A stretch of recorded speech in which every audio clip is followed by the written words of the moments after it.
स्वागत है आपका all India anganwadi news channel में। दोस्तों आपको बता दूं, अगर आप सच्ची खबरें पाना चाहते हैं दोस्तों आंगनबाड़ी की हो या अन्य कोई खबरें, तो दोस्तों यहां से चैनल को अपने सब्सक्राइब कर लें और अपनी नोटिफिकेशन बेल भी दोस्तों ऑन कर लें ताकि आपको हर अपडेट। स्वागत है आपका all India anganwadi news channel में। दोस्तों आपको बता दूं, अगर आप सच्ची खबरें पाना चाहते हैं दोस्तों आंगनबाड़ी की हो या अन्य कोई खबरें, तो दोस्तों यहां से चैनल को अपने सब्सक्राइब कर लें और अपनी नोटिफिकेशन बेल भी दोस्तों ऑन कर लें ताकि आपको हर अपडेट। नमस्कार दोस्तों, स्वागत है आप सभी का हमारे साथ all India anganwadi news channel में। मैं हूं सुधांशु पटेल और आप देख रहे हैं आज की सच्ची खबरें। ये एक मिसाल है, यहाँ पे जरूर आप देख रहे हैं कि महिलाएं अर्थी को कांधा दे रही हैं और ये किसकी अर्थी है, और ये आंगनबाड़ी महिलाएं हैं। और यहाँ पे आपको बताना चाहूंगा, और अर्थी है वहीं की सुपरवाइजर बहन की, तो उनके साथ जो हुआ, तो आइए जान लेते हैं कि दरअसल ये सब क्या है, क्योंकि ये आज बहुत एक बड़ी मिसाल कही जा रही है। इसको लेकर के मैं आप लोगों को कुछ बातें बताना चाहूंगा। और उससे भी बड़ी बात, भारत निर्वाचन आयोग जो है उसकी आचार संहिता वगैरह जो लगती है, उसको लेकर के क्या क्या कदम होते हैं, क्या क्या समझना चाहिए हम लोगों को, वो सारा वीडियो आप लोगों के लिए एक अच्छा सा वीडियो निकाल के लाऊंगा मैं, जिससे आप लोगों को जागरूकता मिले और आप लोग जान सके कि क्या क्या होता है दरअसल, और क्या चीजें आचार संहिता पर जो कदम होते हैं, जो नियम होते हैं निर्वाचन आयोग की तरफ से, उनके बारे में भी आपको डिटेल से बताएंगे। तो ये वीडियो आपको अगले बार में मिल जाएगा। वहीं हम बात करने वाले हैं आपके, दरअसल आपको जान करके हैरानी होगी कि बेसहारा जो सुपरवाइजर को आंगनबाड़ी कार्यकर्ता ने दिया है आज कांधा, तो उनके बारे में मैं कुछ बातें बताना चाहूंगा। जैसे रतलाम से यह खबर आ रही है कि दुनिया का सबसे गहरा नाता जो है दिल का होता है, जो खून के बंधनों से बहुत ऊंचा होता है। यह बात हकीकत है, और इस बात का जीवंत उदाहरण शनिवार को आपका पिपलौदा के गांव सुखेड़ा में देखने को मिला, जहां आंगनबाड़ी कार्यकर्ता ने बिना किसी रिश्ते के अपने यहां बेसहारा सुपरवाइजर को न सिर्फ 10 सालों तक अपने परिवार के सदस्य की तरह बिना किसी लालच के रखा, बल्कि उनके निधन पर शुक्रवार को आंगनबाड़ी कार्यकर्ता और सहायिका अपने कंधों पर लेकर शमशान भी पहुंची और वहां उसे मुखाग्नि देकर आखिरी सफर भी पूरा करवाया। किसी किताबी कहानी की तरह सुखेड़ा गांव की जो सुनीता प्रजापत है और उसके परिवार से ने जो है मानवता की ऐसी मिसाल पेश की है, जो कड़वाहट भरे समाज में आज भी मानवता का जो है जीवंत उदाहरण है। जो आपकी महिला एवं बाल विकास विभाग से रिटायर हुई सुपरवाइजर चंद्रप्रभा खैरात का जो है बीमारी के चलते निधन हो गया। गांव वालों ने बताया कि वे संभवतः उज्जैन व इंदौर के किसी गांव की थी, लेकिन नौकरी पिपलौदा में होने के से जो है उनको कई सालों से यहां पर वो रहती आ रही थी, और अचानक जो उनके पति के अलावा जो परिवार में कोई था ही नहीं, पहली बात। और आज जब उनके पति भी पहले मर चुके थे, निधन हो चुका था उनका, उसके बाद में ये अकेली हो गई थी, और 2009 में ये रिटायर भी हो चुकी थी। लेकिन मानसिक स्थिति भी उनकी सामान्य नहीं रही थी इसी कारण, और अब जाके 2009 में रिटायर हो चुकी थी और 10 साल तक ये वहीं रहती रही आंगनबाड़ी बहन के पास में सुपरवाइजर। और उसके बावजूद आज उनका निधन हुआ था कल, और उसको कंधा वगैरह भी दिया गया आंगनबाड़ी बहन के द्वारा। लेकिन मानसिक स्थिति भी सामान्य नहीं रही, इसके कारण उन्होंने अपनी पेंशन भी शुरू नहीं करवाई, और इस दौरान आंगनबाड़ी कार्यकर्ता सुनीता प्रजापत, हेमलता शर्मा आदि से उन्हें बहुत स्नेह हो गया था, जिसे वह अपने बेटी जो मानने लगी। सुनीता प्रजापत और मजदूरी करने वाले उनके पति और परिवार ने भी खून से रिश्ते से बढ़कर फर्ज निभाया। चंद्रप्रभा को रिटायर होने के बाद अपने घर ले आई और लगातार अपनी मां की तरह जो उसकी सेवा की, वो बिना किसी जो आर्थिक मदद के। हेमलता शर्मा ने बताया कि वो और उनकी साथी लगातार चंद्रप्रभा से मिलने जा रही, और करीब 3 साल से चंद्रप्रभा बीमार होने से बिस्तर पर ही पड़ गई, लेकिन सुनीता ने हार नहीं मानी और उसकी निस्वार्थ सेवा करती रही। बीमारी के चलते शनिवार लड़के जो है तड़के उनका निधन हो गया, और सुनीता और उनकी सखियों ने आखिरी फर्ज भी पूरी जो निष्ठा से के साथ उन्होंने निभाया, और मन जो है हर मन हो गया भावुक। ये बात बिल्कुल सत्य है। चंद्रप्रभा के निधन की खबर जैसे ही ग्रामीणों को मिली और उसके साथ विभाग के कर्मचारियों को मिली, वे सभी लोग थे वो सभी काम छोड़कर सुनीता के घर पहुंच गईं। हेमलता सहित 6 आंगनबाड़ी कार्यकर्ता और सहायिकाओं ने ग्रामीणों के साथ सुनीता को ढांढसा बंधाया और अंतिम संस्कार की तैयारी की। कंधों पर अपनी प्यारी जो मुंह बोली मां की तरह थी उनकी अर्थी, उनको लेकर के वो गई। आप लोगों को मैंने उनकी फोटो भी दिखाई, और एक बार और दिखाना चाहूंगा आप लोगों को, ये देखिए। और ताकि आपको एहसास हो आज के समाज में, आप एक तरफ देख रहे हैं कितनी ज्यादा कुछ सुपरवाइजर ऐसी हैं जो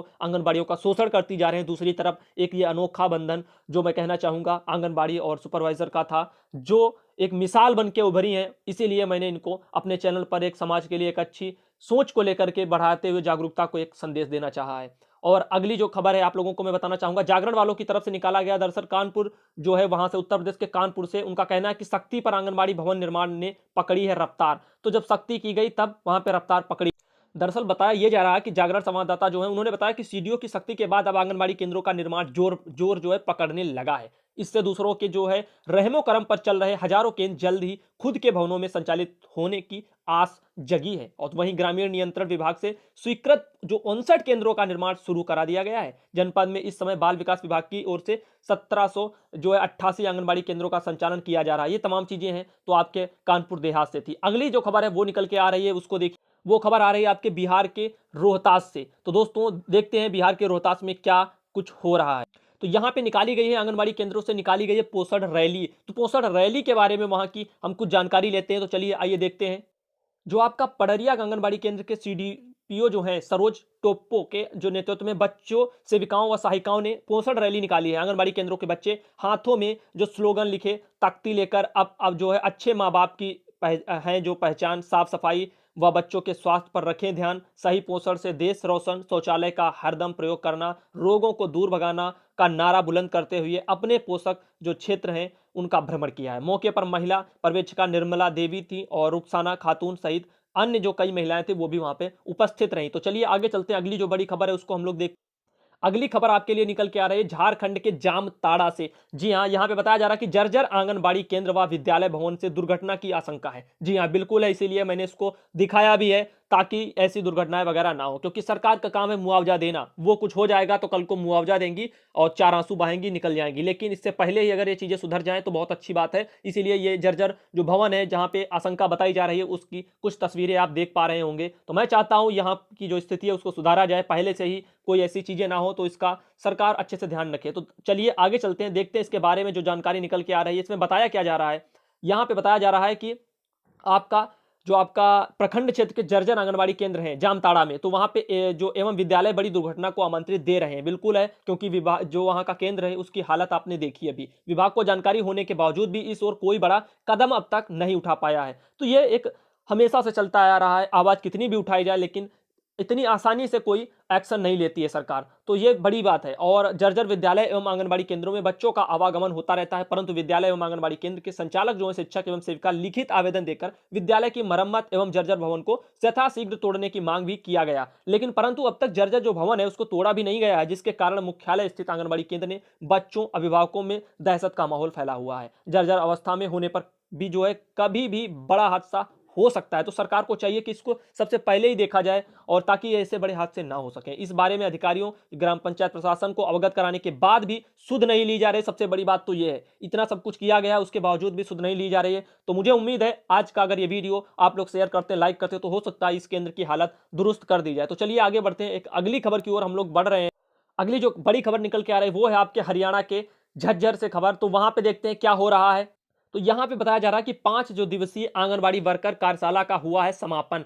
तो ये एक बड़ी खबर वहां से निकल के आ रही है। तो इसके बारे में हम लोग डिटेल से जानकारी देखते हैं। यहां पे जागरण संवाददाता की तरफ से बताया जा रहा है कि जो आपका उद्देश्य है उसको लेकर के, उद्देश्य आंगनबाड़ी कार्यकर्ता को इतना सक्षम बनाना है कि वह शारीरिक व मानसिक अपंगता को शैशव अवस्था में पहचान करके उसके अभिभावक का उचित मार्गदर्शन करें। इसके अलावा विभिन्न कार्य जो आपके कार्यकलाप हैं उनको उनके माध्यम से अपने सेंटरों में बच्चों को अभिव्यक्ति के अवसर प्रदान करें, विद्यालय में आने वाले मानसिक रूप से तैयार करें। और इस दौरान सुरेंद्र कुमार, जो सत्यव्रत, दलवंती, रजनी और रेणु, ललिता सहित अन्य जो बहनें थी उन्होंने अपना योगदान दिया, अच्छा योगदान रहा। आगे चलते हैं, अगली जो खबर है उसको देख।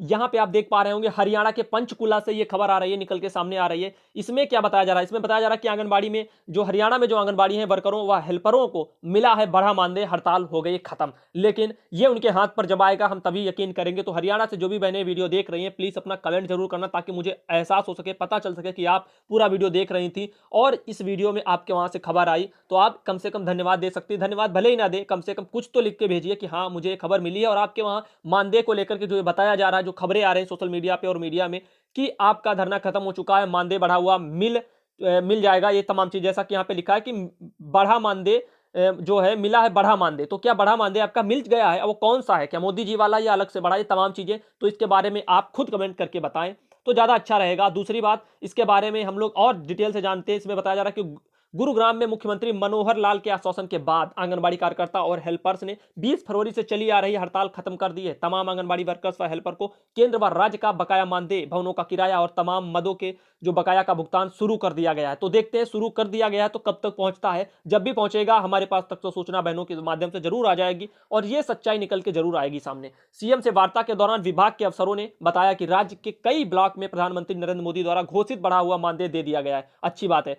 मानदेय जो मोदी जी ने घोषित किया था 1500, उसी की बात यहां पे की जा रही है। प्रधानमंत्री द्वारा पिछले साल सितंबर में आंगनबाड़ी वर्कर्स के लिए घोषित 1500 व 750 रुपए की बढ़ोतरी जो सहायिका बहनें थी उनके लिए सभी आंगनबाड़ी वर्कर्स व हेल्परों को मिलेगा। इसके बाद सभी 51,000 आंगनबाड़ी वर्कर्स और हेल्पर जो है वीरवार को काम पर लौट आए। तो ये वीरवार है उनके वहां के हिसाब से।